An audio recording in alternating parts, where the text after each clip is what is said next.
हमारे यहाँ शास्त्रों में कहा गया है, आपका अंतिम संकल्प बहुत महत्वपूर्ण होता है।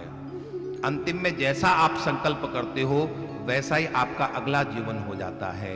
गीता में भगवान कृष्ण ने कहा था, अंतकाले च मामेवो स्मरन मुक्त्वा कलेवरम।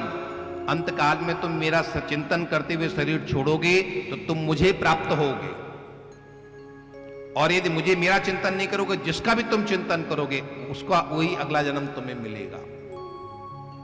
अब आप कह सकते हो कि हम अब इससे भजन क्यों करें, अंतिम समय में भगवान का भजन कर लेंगे और भगवान को प्राप्त कर लेंगे। नहीं, अंतिम समय में वही याद आता है जो आपने सबसे ज्यादा याद किया होता है, वही आपको याद आता है। अंतिम समय में आपको वही याद आएगा जो सबसे ज्यादा आपने जीवन में याद किया होता है। आपने परिवार को याद किया होगा तो अंतिम में आपको परिवार याद आएगा। आपने पैसे याद किए होंगे तो अंतिम में आपको पैसे याद आएंगे। आपने धन वैभव, आपने ईर्ष्या द्वेष, जो भी सबसे ज्यादा जीवन में किया हुआ होगा, मृत्यु के समय में आपको वही याद आएगा और उसी हिसाब से आपका अगला जन्म होगा।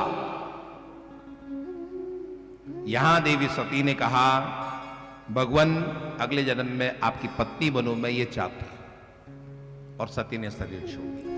योगाग्नि के द्वारा सती ने शरीर छोड़ा है। यहां पर एक बात ध्यान रखना, आप अपने शरीर को समाप्त करना यह सबसे बड़ा अपराध है। अग्नि के द्वारा सती ने अपने शरीर को जलाया, लेकिन कौन सी अग्नि थी वो? ये वाली आग नहीं जो आपके चूल्हों में आग होती है, इस अग्नि से नहीं, योगाग्नि के द्वारा।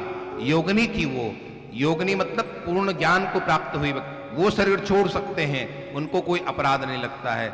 लेकिन यदि आप अपने शरीर को जलाते हैं, अपने शरीर को नष्ट करते हैं, तो आपकी अधोगति होती है। आत्महत्या करना ये सबसे बड़ा अपराध है, और व्यक्ति जो आत्महत्या करता है अकाल मृत्यु को वो प्राप्त होता है और वो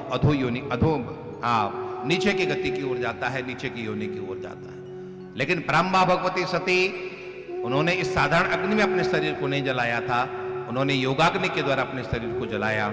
इसलिए अगले जन्म में वो पर्वत की पुत्री पार्वती बनी है, जिनका हमने दर्शन कल किया। भगवान शंकर के साथ में उनका विवाह हुआ।